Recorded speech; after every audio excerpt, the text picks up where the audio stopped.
Hello, let's have a quick look at how you introduce a queen bee to a colony of bees. It's not really aimed at beekeepers, most of the beekeepers will know this stuff. However, if you're interested in bees or you're learning about bees and thinking of keeping your own, this might be of interest to you. It's an interesting subject even if you're not a beekeeper. So the role of the queen in a colony, she is the most important bee because she's the only one that produces offspring. She's the only one that produces young. Most of them will be females, worker bees. In the spring especially, there's more drones, male bees. And ironically, they actually produce the new queen that will supersede them. They don't knowingly produce a new queen. It's the worker bees that decide when they want a new queen. But the queen has to lay the eggs. So she's the only one that's effectively fertilised and able to lay fertilised eggs. It's the queen's smell or pheromones that actually identifies the colony. The colony know the queen's in there because they can smell she's there. She walks around the frame, they can smell she's been there.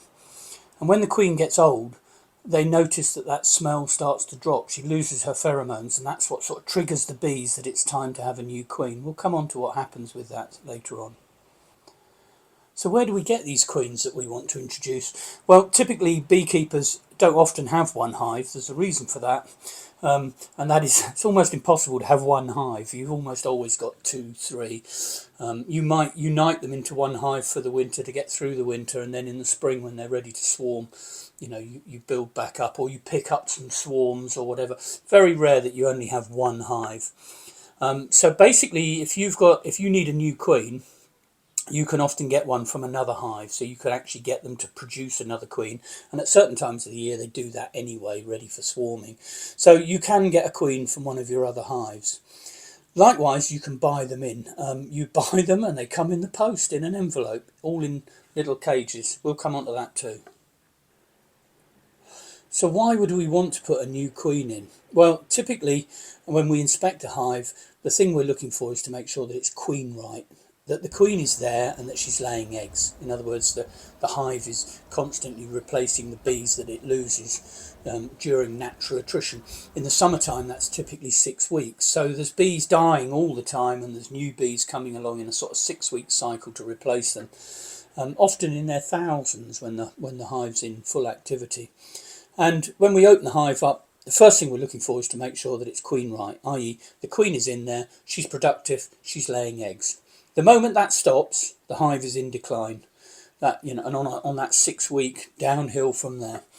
And so the first thing we do, look for the queen. If we can't see the queen, you imagine opening up a big colony.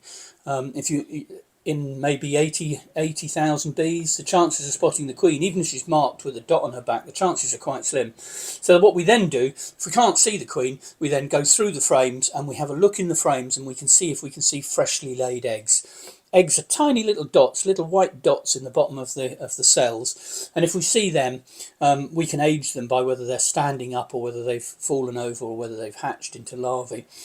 And we can see how long ago the queen was there. So typically if you see standing eggs, you know the queen was there within the last day or two. You probably haven't got to worry. You might not be able to see her, but you know she was there because she's the only one that can lay those eggs. Likewise, when an experienced beekeeper, when they pop the top of the hive, they look on the top of the hive, a hive that hasn't got a queen, it's like chaos. They don't know what they're doing, they're noisy, they're running all around the frame. And an experienced beekeeper often pop the lid and say, there's no queen in this hive. They know.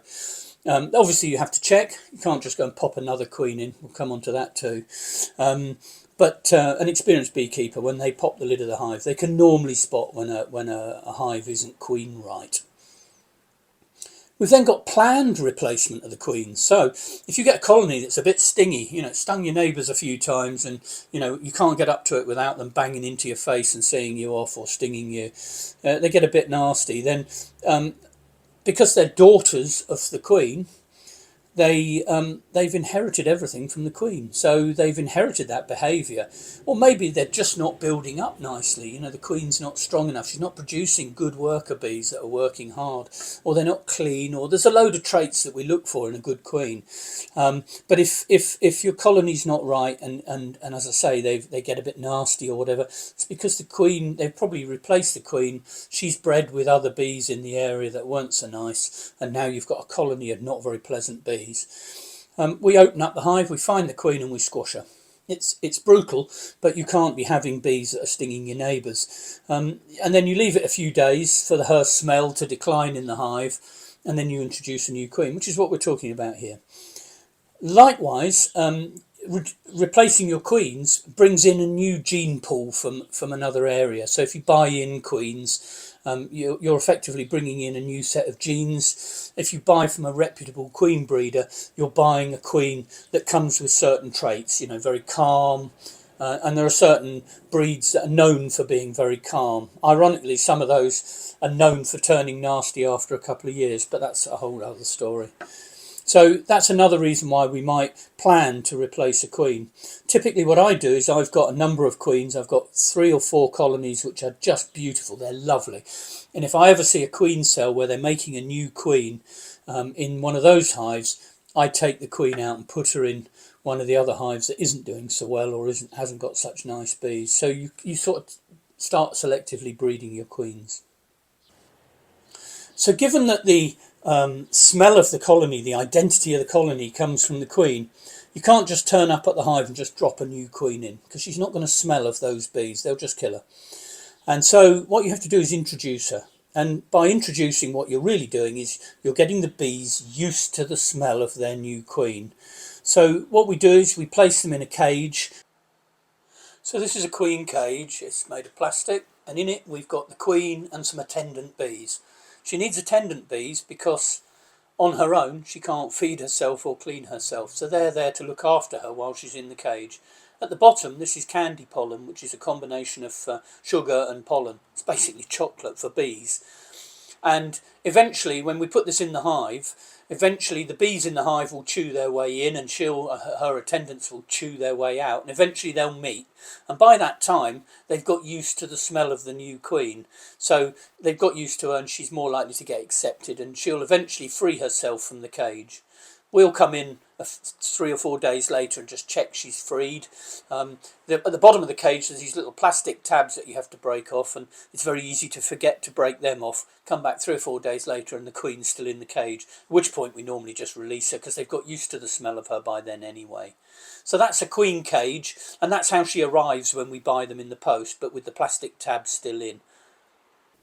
When you take the cage with your new queen in it up to the hive, if you lay the cage on top of the hive, you can see the reaction of the bees.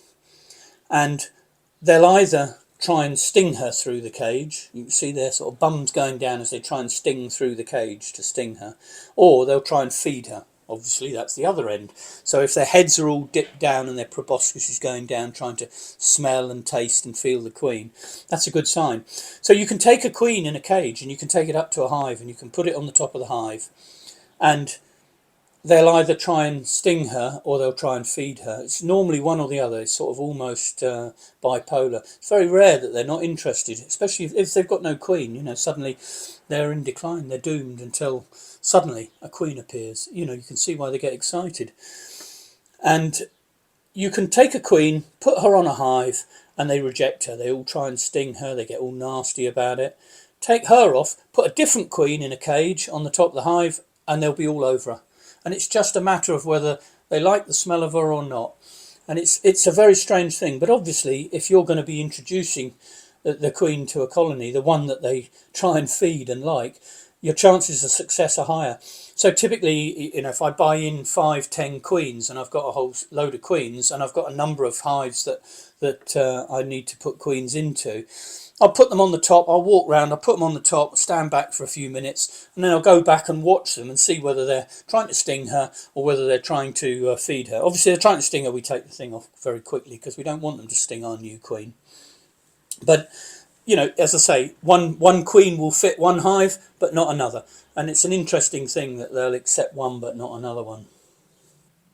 There's something rather beautiful about a colony that's in such distress. It's got no queen. It's going to die. It is going to die. It's got no chance.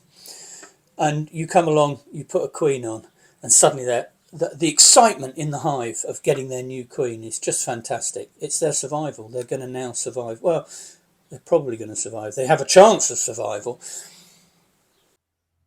Hi there. This video is what I call an aside. It's not part of my main channel, but it's where typically I promise somebody a bit more information, or I want to make a video that's not really mainstream for my channel, or maybe much too long to go on my channel. But if you like this and you found it useful, you may like my main channel. So check it out. I'll put a link up here and have a look and join us.